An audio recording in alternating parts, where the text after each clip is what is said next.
vicious cabaret. You must choose what comes next, a life of your own or a return to chains. Choose carefully, and so adieu. The night is darkest just before the dawn, and this night is as black as tar. They said they would look after us, they promised. Throughout history, we have relied on people to deal with what comes our way, as a nation, as a society, as a race. The trust has disappeared and has been replaced with apathy. Voting has now become a dirty word, because we are choosing the least worst option.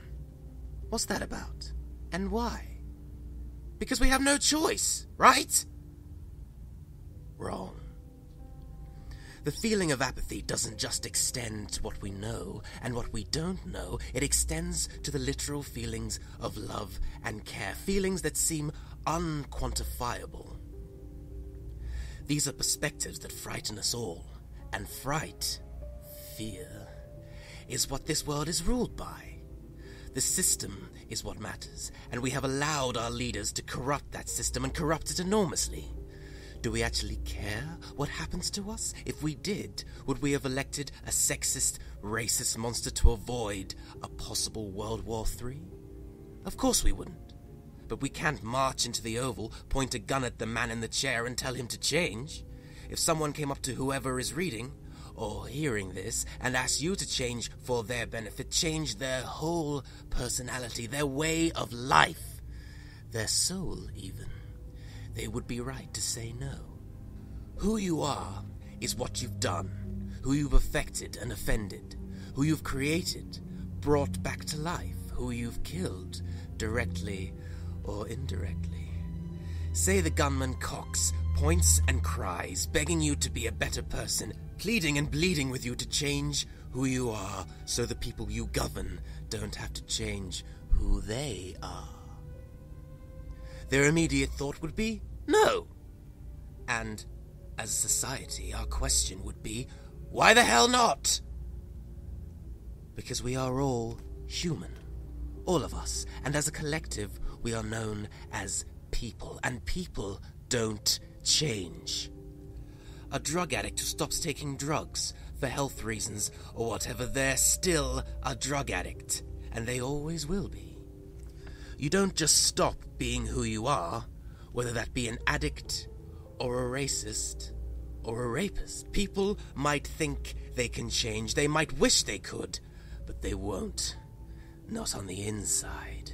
And that's exactly the point. Change has to come from the inside. Flip the system and do not rule it through fear. Rule, for lack of a better term, through love, acceptance, and a genuine desire to make things right. There is something terribly wrong with this world, and it is ruled through systems that are old and tired.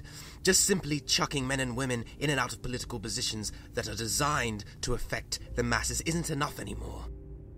And for the last 10, 20 years, we have allowed our current version of society to be conditioned to rely on a certain class.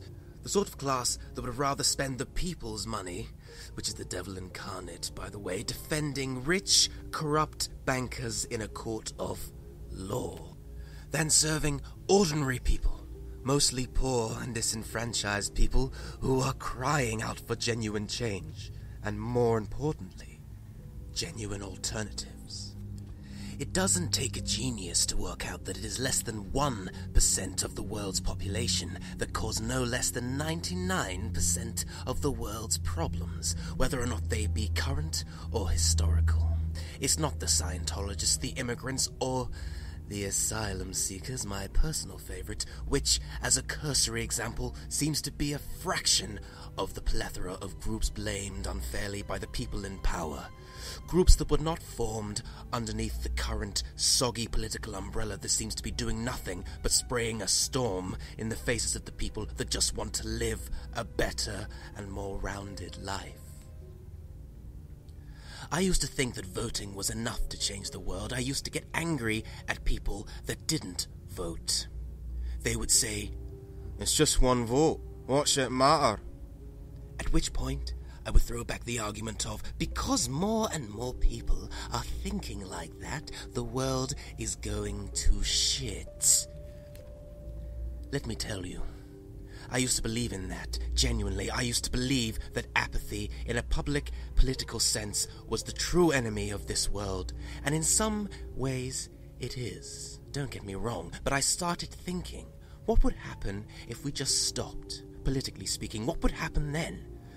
Knowing the government, they would have some sort of fascist provision in place, a provision that they never thought would be necessary. But people must be in charge of their own destiny. The system as it stands, it's not working. It's wrong.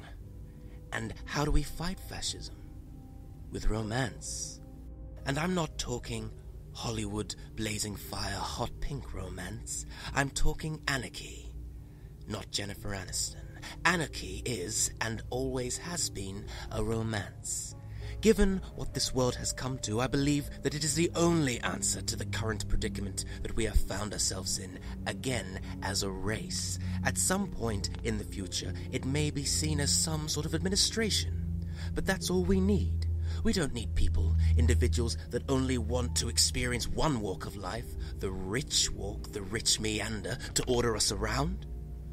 It's that sort of thinking that has got us into this piping hot mess. It's time to think differently, very differently. And yes, people may get hurt, they may get captured, tortured and killed. But how is that any different to the wars that these sick, rich individuals send our children to fight in the name of what they believe is right? A vigilante is simply someone who violates the law in order to reprimand or punish a criminal in the name of what they believe is right, in the name of what they believe is justice. So what then do you call a country who sends their troops to kill people in the name of what they believe is right, in the name of what they believe is justice, in places such as Afghanistan, Iran, Korea, Vietnam? And I use the word they very loosely. Only when a country does it, people call it war, and barely anyone, on the surface at least, bats an eyelid. But when a country does it, they aren't anywhere near as clinical or as careful as a meticulous individual. And we have to be meticulous. We have to stop relying on people, stop sitting back and letting some shiny-headed prick of a politician in a blue tie, a person who is under armed guard 24 hours a day, or was, who is likely so dense that light bends around him, to take care of the problem. You can't arrest a landmass, can you? You cannot cuff an entire country. A country that ends up killing thousands of innocent people, men, women, and children alike. Am I comparing what's happening, what is going to happen, what I hope will happen, to a war? Yes. Make no mistake about it, it is a war that is being fought, a war for true justice and a war with victims. It is a game, much like life. All leaders want us to do is to dance to their tune. A vicious tune played with blistered and bloody lips and fingers. A bastard's carnival. A vicious cabaret.